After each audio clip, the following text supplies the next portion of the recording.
নতুন সরকারের প্রথম কর্মদিবসে সচিবালয়ে উপদেষ্টারা অন্যায়ের বিরুদ্ধে কাজ করার অঙ্গীকার দায়িত্বপ্রাপ্তদের। ইন্টারনেট শাটডাউনে জড়িতদের বিরুদ্ধে ব্যবস্থার ঘোষণা নাহিদের। 6 দিন ধরে সড়কে শৃঙ্খলা রক্ষার দায়িত্বে শিক্ষার্থীরা, কবে ফিরবে ট্রাফিক পুলিশ নেই সুনির্দিষ্ট উত্তর। বেশিরভাগ থানা চালু হলেও ভেতরেই সীমাবদ্ধ কাজ। রাজধানীর বাজারে নিম্নমুখী আলুসহ সব সবজির দাম, কেজিতে 90 টাকা কমেছে কাঁচামরিচের দর। কমতির দিকে ইলিশও। শিক্ষার্থীদের তদারকি অব্যাহত রাখার দাবি ক্রেতার। কেটে যাচ্ছে রেমিটেন্স অনিশ্চয়তা। অন্তর্বর্তী সরকার দায়িত্ব নেওয়ার পর বৈধ পথে প্রবাসী আয় পাঠানোর হিড়িক। নতুন দেশ বিনির্মাণে রাখতে চান গুরুত্বপূর্ণ ভূমিকা। এবং বন্যার পানি না সরায় মৌলভীবাজারে অনিশ্চয়তার মুখে রোপা আমন আবাদ। রোপণের অনুপযোগী বীজতলা, লোকসান শঙ্কায় কৃষক।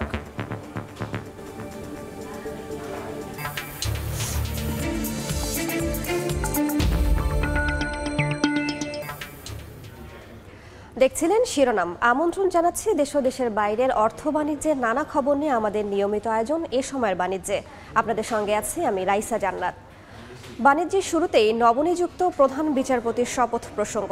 আজ শপথ নেবেন নবনিযুক্ত প্রধান বিচারপতি সৈয়দ রেফাত আহমেদ। দুপুর 12টায় বঙ্গভবনে 25তম প্রধান বিচারপতি হিসেবে শপথ নেবেন তিনি।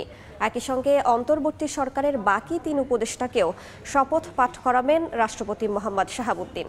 এর আগে শনিবার সৈয়দ রেফাত আহমেদকে প্রধান বিচারপতি হিসেবে নিয়োগ দেন রাষ্ট্রপতি মোহাম্মদ শাহাবুদ্দিন। শনিবার রাতে রাষ্ট্রপতির আদেশে আইন, বিচার ও সংসদ বিষয়ক মন্ত্রণালয় নতুন প্রধান বিচারপতি নিয়োগের প্রজ্ঞাপন জারি করে।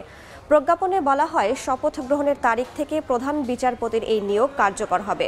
আন্দোলনকারীদের দাবির মুখে শনিবার বিকেলে পদত্যাগ করেন প্রধান বিচারপতি ওবায়দুল হাসান। পরে সুপ্রিম কোর্টের আপিল বিভাগের আরও 5 বিচারপতি পদত্যাগ করেন। এদিকে গত বৃহস্পতিবার শপথ গ্রহণে অংশগ্রহণ না করতে পারা বাকি 3 উপদেষ্টারও শপথ নেওয়ার কথা রয়েছে আজ। অনুষ্ঠানে উপস্থিত থাকবেন প্রধান উপদেষ্টা ডক্টর মোহাম্মদ ইউনূস। নতুন প্রধান বিচারপতি এবং অন্তর্বর্তীকালীন সরকারের 3 উপদেষ্টার শপথের খবর জানাতে বঙ্গভবন থেকে সরাসরি যুক্ত হচ্ছেন রিপোর্টার ফারুক ভূঁইয়া রবিন। যদি জানাতে চাই, মানে সাম্প্রতিক নানা ঘটনা প্রবাহের মধ্য দিয়ে সব সময় কিন্তু যে নজর এই বঙ্গভবনের দিকে, এবং আমরা জানি যে গত বৃহস্পতিবার রাতে প্রধান উপদেষ্টা অধ্যাপক ডক্টর মোহাম্মদ ইউনূস এবং 13 জন উপদেষ্টার শপথ গ্রহণ হয়েছিল। রাষ্ট্রপতি মোহাম্মদ শাহাবুদ্দিন তাদেরকে শপথ বাক্য পাঠ করাচ্ছিলেন। আজকে আমরা যদি একটু জানাতে চাই, অল্প কিছুক্ষণ পরেও অর্থাৎ বেলা 12টার দিকে নতুন প্রধান বিচারপতি সৈয়দ রেফাত আহমেদ এবং যে 3 জন উপদেষ্টা তাদের যে শপথ গ্রহণ সেটি আনুষ্ঠানিকভাবে এখানে কিন্তু অনুষ্ঠিত হতে যাচ্ছে, এবং বেলা 12টার দিকে রাষ্ট্রপতি মোহাম্মদ শাহাবুদ্দিন তাদেরকে শপথ পাঠ করাবেন। একটি বিষয় যদি আপনাদেরকে জানাতে চাই যে আমরা জানি মানে সরকারের পালাবদলের পরে প্রধান উপদেষ্টা তিনি কিন্তু অন্তর্বর্তীকালীন সরকারের যে প্রধান উপদেষ্টা তিনি 16 জন উপদেষ্টাকে নিয়োগ দিয়েছিলেন। তো সেখানে 13 জন উপদেষ্টা গত বৃহস্পতিবার রাতে শপথ নিয়েছিলেন, কিন্তু 3 জন উপদেষ্টা সেদিন ঢাকায় থাকতে না পারার কারণে কিন্তু তারা সেদিন আর শপথ নিতে পারেননি। তারা হলেন অধ্যাপক ডক্টর বিধান রঞ্জন রায়, সুপ্রদীপ চাকমা এবং ফারুক আজম। তো তাদের শপথ গ্রহণ আজকে অল্প কিছুক্ষণ পরে অর্থাৎ বেলা 12টার দিকে এই বঙ্গভবনে অনুষ্ঠিত হতে যাচ্ছে। এবং অন্যদিকে যেহেতু আমরা জানি যে সুপ্রিম কোর্টের দিকে কিন্তু যে নজর ছিল, তো সেখানে যেহেতু গতকাল প্রধান বিচারপতি পদত্যাগ করেছেন, তো সেই জায়গাতে নতুন প্রধান বিচারপতি সৈয়দ রেফাত আহমেদকে নিয়োগ দেওয়া হয়েছে। তো সেই জায়গাতে অর্থাৎ বাংলাদেশের 25তম প্রধান বিচারপতি তার শপথও কিন্তু যে আজকে একই দিনে বঙ্গভবনে অনুষ্ঠিত হতে যাচ্ছে, এবং সেটাও কিন্তু যে বেলা 12টার দিকে রাষ্ট্রপতি মোহাম্মদ শাহাবুদ্দিন তাদেরকে শপথ বাক্য পাঠ করাবেন। তো এই ছিল আমার কাছে সবশেষ খবরাখবর বঙ্গভবন থেকে। সরাসরি যুক্ত ছিলাম বঙ্গভবনে। ন্যায় প্রতিষ্ঠার জন্য অন্যায়ের বিরুদ্ধে করা কাজের ধারাবাহিকতা বজায় রেখে লক্ষ্য অর্জনে এগিয়ে যাওয়ার প্রত্যয় জানিয়েছেন পরিবেশ, বন ও জলবায়ু পরিবর্তন বিষয়ক উপদেষ্টা সৈয়দা রিজওয়ানা হাসান। সমাজ কল্যাণ বিষয়ক উপদেষ্টা শারমিন মুর্শিদ বলেন, পরিবর্তনের যে কথা উঠেছে তা বাস্তবায়নে কাজ করবেন তিনি। আর তথ্য প্রযুক্তি উপদেষ্টা নাহিদ ইসলাম বলেছেন, ইন্টারনেট শাটডাউনে জড়িতদের বিরুদ্ধে নেওয়া হবে ব্যবস্থা। সকালে অন্তর্বর্তীকালীন সরকারের প্রথম কার্যদিবসে গণমাধ্যমের কাছে তাৎক্ষণিক প্রতিক্রিয়ায় একথা জানান তারা। ইন্টারনেট বন্ধ বলেন বা সেটাকে সীমিত পর্যায়ে নিয়ে আসা, এই মানবাধিকার বিষয়টাকে মাথায় রেখেই করতে হবে, যাতে কারো মানবাধিকার লঙ্ঘিত না হয় এবং তথ্যের অবাধ প্রবাহ থাকে, যাতে সাংবাদিক সহ শুরু করে সবাই সেই সত্যটি জানতে পারে। তবে আমি আজকে চেষ্টা করব প্রথম দিনই যে গত আন্দোলনে যে ডিজিটাল ক্র্যাকডাউন আমরা বলেছি ইন্টারনেট বন্ধ করে, তার তদন্তের জন্য আজকে আমি ব্যবস্থা নেব যে কেন এই ঘটনাটি ঘটেছিল এবং কারা সেটার সাথে জড়িত ছিল। আমি আগে পরিবেশ ন্যায় বিচার নিয়ে কাজ করেছি, এখনো পরিবেশ ন্যায় বিচার নিয়ে কাজ করব।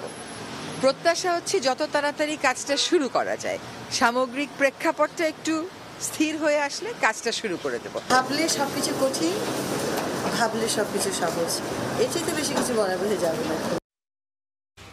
এই মুহূর্তে সচিবালয়ে আছেন রিপোর্টার প্রসন্ন আশিস, সরাসরি চলে যাচ্ছি তার কাছে।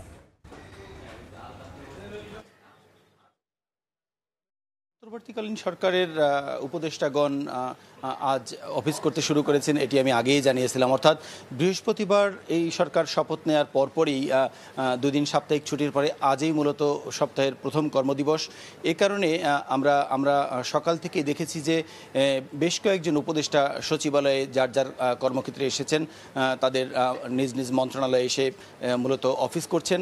আমি প্রথম দিনের চিত্রটি যদি বলি যে অধিকাংশ মন্ত্রণালয়ে কিন্তু যারা যারা দায়িত্ব পেয়েছেন মূলত তাদের এই দপ্তরগুলো গত 2 দিনেই কিন্তু সাজানো হয়ে গেছে এবং আজ যেটা সকাল থেকে এসে লক্ষ্য করেছি যে কর্মকর্তারা তারা প্রস্তুত রয়েছেন এবং তারপরই দেখলাম যে উপদেষ্টাগণ যখন প্রবেশ করতে শুরু করেছেন, প্রবেশ করলেন, তারপরেই তারা ফুল দিয়ে শুভেচ্ছা জানিয়েছেন এবং এরপরেই সংশ্লিষ্ট দপ্তরের সচিব যিনি তিনি সহ ঊর্ধ্বতন কর্মকর্তারা মূলত উপদেষ্টাগণকে অভ্যর্থনা জানিয়েছেন এবং তাদের সাথে শুভেচ্ছা বিনিময় করেছেন।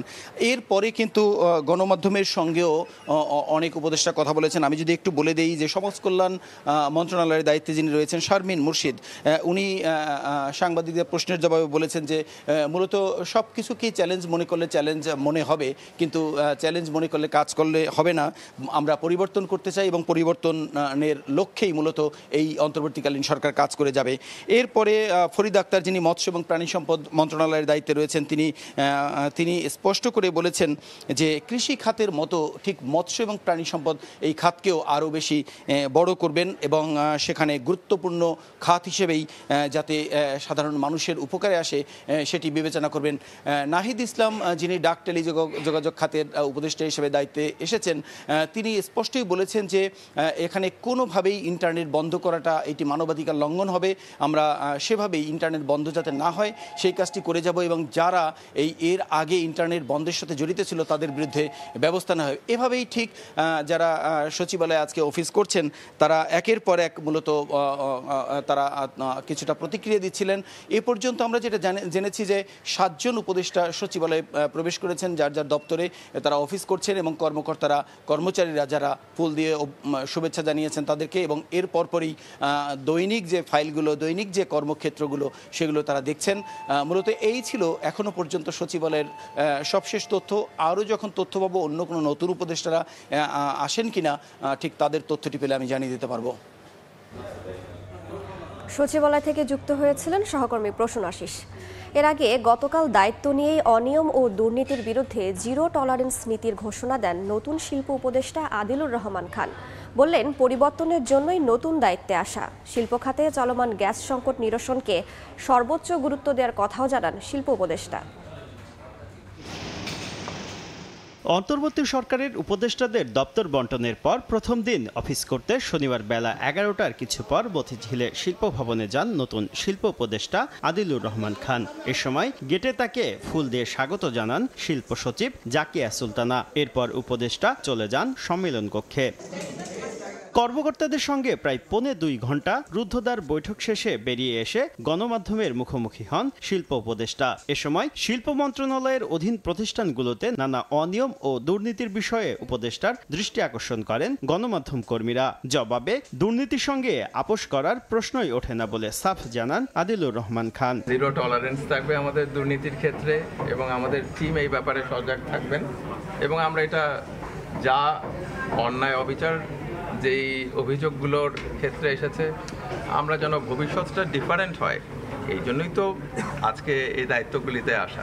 জানতে চাওয়া হয় সাভারে চামড়া শিল্প নগরীর ভবিষ্যৎ নিয়ে পরিকল্পনা, গ্যাস সংকটে ধুঁকতে থাকা শিল্প খাতের উৎপাদন স্বাভাবিক করতে কোনো উদ্যোগ নেওয়া হবে কিনা। গ্যাসের ব্যাপারটা এনশিওর করা এই মানে শিল্প খাত, সাভারের চামড়া প্রক্রিয়াজাতকরণ শিল্প ওইটাকে একটু আরো এগিয়ে নিয়ে যাওয়া এবং পরিবেশ বান্ধব অবস্থায়। চামড়া শিল্পের পাশাপাশি জাহাজ ভাঙা শিল্পের পরিবেশ নিশ্চিতে কাজ করার কথা জানান নতুন শিল্প উপদেষ্টা। কাজটা এগিয়ে নিয়ে যাওয়ার জন্য। শুভ খান, সময় সংবাদ, ঢাকা। মূল্যস্ফীতি সহ দেশের অর্থনীতিতে যে সংকট রয়েছে তা দ্রুত সমাধান করার চেষ্টা করা হবে বলে জানিয়েছেন নবনিযুক্ত অর্থ ও পরিকল্পনা মন্ত্রণালয়ের উপদেষ্টা ডক্টর সালেহুদ্দিন আহমেদ। শনিবার সচিবালয়ে সাংবাদিকদের একথা বলেন তিনি। বলেন, এর আগে দেশের অর্থনীতিতে কিছু ভুল নীতির কারণে উন্নয়নের সুফল পাননি মানুষ। এখন সার্বিক বিষয়গুলো দেখা হবে। বৈশ্বিক নানা সংকট আর দুর্নীতি অনিয়মের কবলে দীর্ঘদিন ধরেই ধুঁকছে দেশের অর্থনীতি। আর ছাত্র জনতার আন্দোলন চলাকালে আরও চাপে পড়ে আমদানি রপ্তানি বাণিজ্য ও প্রবাসী আয়। এতে কালো মেঘ জমে আর্থিক খাতসহ দেশের সামগ্রিক অর্থনীতিতে। ছাত্র জনতার অভ্যুত্থানের পর গঠিত অন্তর্বর্তী সরকারের অর্থ ও পরিকল্পনা উপদেষ্টা ডক্টর সালেহুদ্দিন আহমেদের বক্তব্যে আভাস মিলল মন্থর হয়ে পড়া অর্থনীতি ঘুরে দাঁড়ানোর। শনিবার সচিবালয়ে প্রথম দিনের অফিস শুরুর আগে অর্থ উপদেষ্টা জানান, থেমে যাওয়া গাড়ির চাকার মতোই আবারও ধীরে ধীরে ঘুরবে দেশের অর্থনীতির চাকা। এটা খুব কঠিন সময়।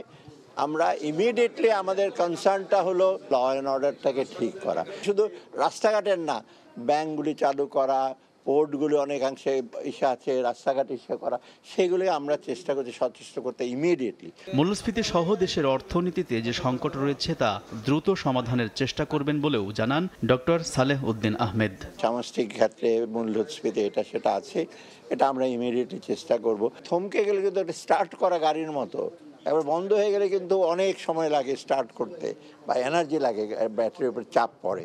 অর্থাৎ আমরা চাচ্ছি যে গতিটা যেন আমরা আস্তে আস্তে আরও সচল করতে পারি।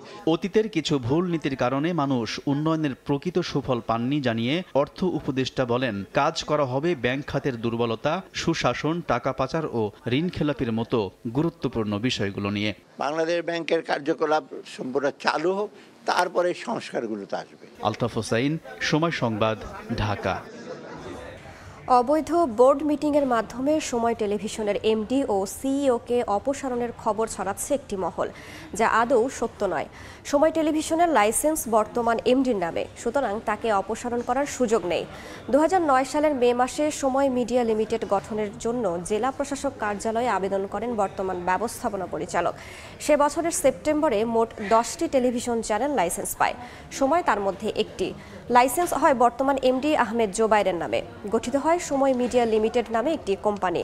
এক পর্যায়ে প্রতিষ্ঠানটিতে বিনিয়োগকারী হিসেবে যুক্ত হয় দেশের স্বনাম খ্যাত শিল্প গ্রুপ সিটি গ্রুপ। লগ্নিকারক হিসেবে তারা বি গ্রুপের শেয়ার হোল্ডার, আর উদ্যোক্তা হিসেবে আহমেদ জোবাইর ও অন্যান্যরা এ গ্রুপের শেয়ার হোল্ডার। এ গ্রুপ ও বি গ্রুপের যৌথ স্বাক্ষরে সকল ব্যাংক হিসাব পরিচালিত হয়, কিন্তু বর্তমান প্রেক্ষাপটে এমডির উপস্থিতি এবং অবহিত করা ছাড়াই একটি বোর্ড মিটিং ডেকে আহমেদ জোবায়েরকে অপসারণের খবর ছড়িয়ে দেওয়া হয়, যেটিকে অবৈধ মনে করছে সময় মিডিয়া লিমিটেডের কর্তৃপক্ষ। বিষয়টি একজন উপদেষ্টার নজরে আনা হলে তিনি জানান, বর্তমান অন্তর্বর্তী সরকারের আমলে চর দখলের মতো কোনো জবরদস্তিমূলক কাজ করা যাবে না। 2-1 দিনের মধ্যে সরকারের সব কার্যক্রম স্বাভাবিক ও আরও গতিশীল হলে এসব জবরদখল চেষ্টার বিরুদ্ধে কঠোর ব্যবস্থা নেওয়া হবে বলেও জানান উপদেষ্টা। এদিকে আদালত খোলা মাত্রই কোম্পানির এ গ্রুপ আইনি পদক্ষেপে যাবে। সড়কে শৃঙ্খলা রক্ষায় কাজ করছেন শিক্ষার্থীরা, কিন্তু কবে ফিরবে ট্রাফিক পুলিশ, সে বিষয় নেই সুনির্দিষ্ট কোনো উত্তর। বিস্তারিত জানাতে এই মুহূর্তে রাজধানীর ফার্মগেট এলাকায় আছেন সহকর্মী ধ্রুব ব্যানার্জি। সরাসরি যাচ্ছি তার কাছে। রাজধানীর প্রায় প্রতিটি মোড়েই শিক্ষার্থীরা আজকে সকাল থেকেই অবস্থান নিয়েছে এবং তারা এখন পর্যন্ত ট্রাফিক নিয়ন্ত্রণের যে দায়িত্ব, যে গুরু দায়িত্ব, তা নিষ্ঠার সাথেই পালন করছেন। আমরা দেখেছি আজকে সকাল ঠিক 8টার পর থেকে রাজধানীর বিভিন্ন সড়কে যানবাহনের চাপ বাড়তে থাকে এবং স্বেচ্ছাসেবীরা কিন্তু আজকে প্রায় 6টার পর থেকে বিভিন্ন মোড়ে মোড়ে অবস্থান নেন। কিন্তু বেলা 10টার দিকে কিছু কিছু এলাকায় কিছুটা যানজটের সৃষ্টি হয়, কিন্তু এরপরে 10টার পর থেকে যে সময়টায় যানজটের চাপ অনেকটা কমে যায় বা যানবাহনের চাপ অনেকটা কমে যায়, তখন কিন্তু আমরা দেখেছি যানজটও কিন্তু অনেকটা কমে গেছে এবং শিক্ষার্থীরা তাদের যে দায়িত্ব সেটা নিষ্ঠার সাথে পালন করছেন। কিন্তু শিক্ষার্থীরা বারবারই একটা অভিযোগ করছেন, সেটা হচ্ছে সাধারণ মানুষ যারা আছেন, যারা যানবাহন চালক আছেন, তাদেরকে সহায়তা করলেও তারা অনেকেই ট্রাফিকের যে আইনগুলো আছেন তা সঠিকভাবে জানেন না। সুতরাং এই জন্য তাদের যে কাজ সেই কাজে তাদের সমস্যা হচ্ছে।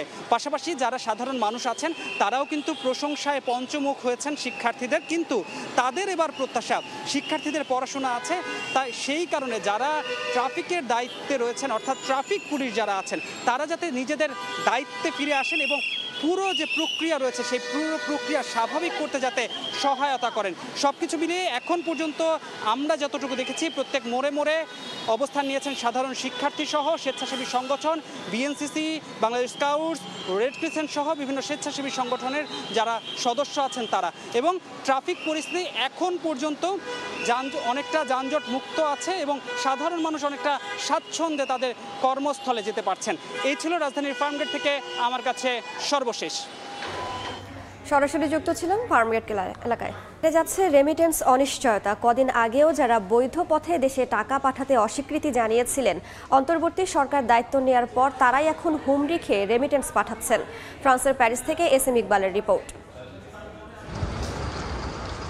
গার দ্য নর্থ ইউরোপের বিজনেস সেন্টার। প্রতিদিন প্রায় 7 লাখ মানুষের চাপ সামলানো এই অঞ্চলে আছে ছোট্ট এক বাংলাদেশ, যেখানে প্রতিটা দিন শুরু হয় অনেকটা কর্মব্যস্ত ঢাকার মতোই। প্যারিসে বসবাসরত অধিকাংশ বাঙালির রুটি রুজির এই কেন্দ্রে যেমন আছেন খেটে খাওয়া বাঙালি, ঠিক তেমনি আছেন ক্ষুদ্র ও মাঝারি ব্যবসায়ী। হাজার মাইল দূরে হলেও দেশের অর্থনীতির সঙ্গে আছে যাদের নিবিড় সম্পর্ক। তৈরি পোশাক শিল্পের পর বাংলাদেশের অর্থনীতিতে গুরুত্বপূর্ণ অবদান রাখে প্রবাসী আয়। তবে রাজনৈতিক অস্থিরতার জন্য সম্প্রতি দেশে টাকা পাঠাতে বেঁকে বসেন তারা। অন্ধকার দূরে ঠেলে নতুন বাংলাদেশের দায়িত্বে ডক্টর মোহাম্মদ ইউনূস। এই নোবেল ম্যানেই ভরসা প্রবাসীদের। গত কয়েকদিন আগে আমরা ওয়াদা করেছিলাম দেশে আর রেমিটেন্স পাঠাবো না। এখন থেকে আমরা সবাই অঙ্গীকারবদ্ধ, আমরা দেশে রেমিটেন্স পাঠাবো। স্বাধীন হয়েছে নতুন করে, সেক্ষেত্রে আমরা আবার দেশের অর্থনীতিটাকে সচল করতে, উন্নয়ন করতে আমরাও অবদান রাখতে চাই। শুধু গার দ্য নর্থ নয়, আলোক ঝলমলে অভিজাত প্যারিসেও আধিপত্য আছে বাংলাদেশি ব্যবসায়ীদের, যাদের অনেকেই সম্পৃক্ত অল ইউরোপ বিজনেস কমিউনিটির সঙ্গেও। নতুন বাংলাদেশ বিনির্মাণে তাদের সঠিক উপায়ে সম্পৃক্ত করতে পারলে দ্রুত ইতিবাচক ফল আসবে বলে মত সংশ্লিষ্টদের। বড় শক্তি হচ্ছে প্রবাসীদের সেভিংস। এইটা কিভাবে বাংলাদেশে নেওয়া যায়, বিভিন্ন ইম্পর্টেন্ট পরিকল্পনার মধ্যে তারা কীভাবে অংশগ্রহণ করতে পারে, তখনই তারা সেই অংশগ্রহণে যাবে যখন তারা এর মধ্যে সম্পৃক্ত থাকবে। তাদের কাছে কেউ জবাবদিহিতা করার জন্য সামনে থাকবে এবং তাদের আস্থার মানুষগুলো বাংলাদেশের প্রশাসনের সঙ্গে একসঙ্গে কাজ করার সুযোগ পাবে। বিশ্বব্যাংকের তথ্য অনুযায়ী রেমিটেন্স পাঠানোয় বাংলাদেশের অবস্থান 7ম, যার বড় অংশ আসে মধ্যপ্রাচ্য, মার্কিন যুক্তরাষ্ট্র এবং যুক্তরাজ্য থেকে। ফ্রান্সেও আছে অপার সম্ভাবনা। উপযুক্ত পরিকল্পনায় এই সুযোগ কাজে লাগানোর আহ্বান ব্যবসায়ীদের। এসএম ইকবাল, সময় সংবাদ, প্যারিস। দেখছেন এ সময়ের বাণিজ্য। রাজধানীর বাজারে প্রতিদিনই কমছে মুরগির দাম। গেল 2-3 দিনে ইলিশের দামও কমেছে হালিতে 600 থেকে 800 টাকা। কমতির দিকে আলু সহ সবজির দাম। আপনারা হচ্ছেন ব্যবসায়ী, আমরা শিক্ষার্থী, আপনারা আমাদেরকে সহযোগিতা করবেন, আমরা আপনাদের ইনশাআল্লাহ। বিভিন্ন পণ্যের দোকান ঘুরে বাজার তদারকি করছেন শিক্ষার্থীরা। মুরগির বাজারেও যাচাই বাছাই করা হচ্ছে ক্রয় বিক্রয়ের রসিদ। ক্রেতাকে স্বস্তি দেওয়ার মতো লাগাতার দাম কমতির কথাও জানাচ্ছেন বিক্রেতারা। ব্রয়লার মুরগি বিক্রি করতেছি 160 টাকা কেজি, কালকের তুলনায় আজকে আরো 5 টাকা কমছে হিসাবে। পাকিস্তান বিক্রি করছি 260 থেকে 270 টাকা কেজি। সব মুরগির দাম আস্তে আস্তে কমতেছে, আগের চেয়ে বেটার। দাম বেড়ে গেলে তো ভোক্তাদের জন্য অনেক কষ্ট হয়ে যায়। মাছ বাজারেও রয়েছে দাম বৃদ্ধির চাপ মুক্তির খবর। এ সপ্তাহে এসে ইলিশের দাম কমেছে হালিতে 800 টাকা পর্যন্ত। বিক্রেতারা বলছেন শিগগিরই কমবে অন্যান্য মাছের দামও। 4-5 দিন আগে বেচে 1800 টাকা, ওজন আছিল 1 কেজি 200 গ্রাম, আর আজকে 1 কেজি 200 গ্রাম এটি বেচতেছি আমরা 1600 টাকা, 1650 টাকা। একটা যুদ্ধ গেল না, যুদ্ধের আগে থেকে বহুত কমছে মাছের দাম। সামনে মাস থেকে আশা করা যায় কেজি 50 টাকা, কোনো কোনো মাছ 100 টাকা কমবে। আমি যেটা দেখলাম ইলিশ মাছের দাম ওইরকম ভাবে কমা নেই। কেজিতে প্রায় 100 টাকা কমেছে নাকের জল, চোখের জল, এক করা কাঁচামরিচের দাম। অনেক সবজির দাম নেমেছে 50 টাকার নিচে, কমেছে আলু পেঁয়াজের দামও। কালকা গেছে 240 আর 200, আজকে হলো শুধু 160। গতকাল সে আজকে ম্যাক্সিমাম 90 টাকা কম। ভেন্ডি হলো 40 থেকে 50 টাকা কেজি, পটল 40 থেকে 50 টাকা কেজি। ইন্ডিয়ান পেঁয়াজ কিনছি 98, 96, বেচতেছি 100। আর একটু কমলে হয়তো ক্রেতার জন্য আপনার ভালো হবে আর কি। কত ছিল 48 টাকা, 47 টাকা, আজকে 46 টাকা, 45 টাকা। শিক্ষার্থীরা বলছেন বাজারকে অযৌক্তিক দাম মুক্ত করে তবেই ঘরে ফিরবেন তারা। যে দামটা নির্ধারণ করা হয়েছে তার থেকে ওনাকে যেটা দেখলাম উনি আজকে 8 টাকা বেশি দিছে, ঠিক আছে, যেটা উনি পুরোপুরি অবৈধ করছে। উনি আজকে আমাদের সাথে ওয়াদা করছে যে উনি কালকে থেকে এরকম বেশি নেবে না, যেটা স্ট্যান্ডার্ড সেনাবাহিনী সরকার কর্তৃক যেটা নির্ধারণ করা হয়েছে উনি সেটাই নেবে। বাজার ঘুরে জানা গেল ডাল তেল সহ মুদি পণ্যের তেমন ওঠানামা নেই রাজধানীর এই কারওয়ান বাজারে। কামরুল হাসান সবুজ, সময় সংবাদ, ঢাকা। এ সময়ের বাণিজ্য নিরাপত্তার স্বার্থে ব্যাংক থেকে 2 লাখ টাকার বেশি নগদ উত্তোলন করা যাবে না, তবে এই সিদ্ধান্ত চলতি সপ্তাহের জন্য প্রযোজ্য হবে বলে জানানো হয়েছে। শনিবার রাতে ব্যাংকের এমডিদের কাছে পাঠানো এক জরুরি বার্তায় এই নির্দেশনা দিয়েছে কেন্দ্রীয় ব্যাংক। একই সঙ্গে সন্দেহজনক লেনদেন বন্ধ রাখারও নির্দেশনা দিয়েছে বাংলাদেশ ব্যাংক। নির্দেশনা অনুযায়ী একজন গ্রাহক নগদ টাকা উত্তোলন করতে না পারলেও যে কোনো পরিমাণ নগদ টাকা স্থানান্তর ও ডিজিটাল লেনদেন করতে পারবেন। বাণিজ্য ক্রিপ্টোকারেন্সি মাইনিংকে বৈধতা দিয়েছে রাশিয়া। এক্ষেত্রে একটি আইনে সই করেছেন রাশিয়ার প্রেসিডেন্ট ভ্লাদিমির পুতিন। রুশ সংবাদ মাধ্যম আরটি জানায় গত সপ্তাহে এই বিষয়ে একটি নথি অনলাইনে প্রকাশ করেছে রাশিয়ার সরকার। নতুন আইনে ডিজিটাল কারেন্সি মাইনিং, মাইনিং পুল ও মাইনিং ইনফ্রাস্ট্রাকচার অপারেটর সহ বেশ কয়েকটি বিষয়ে নির্দেশনা দেওয়া হয়েছে। সেখানে ক্রিপ্টো মাইনিং মার্কেটের অংশ নেওয়া ব্যক্তিদের অধিকার ও দায়বদ্ধতাকে সংজ্ঞায়িত করা হয়েছে। এই ছিল এ সময়ের বাণিজ্যের, সঙ্গেই থাকুন সময়ের।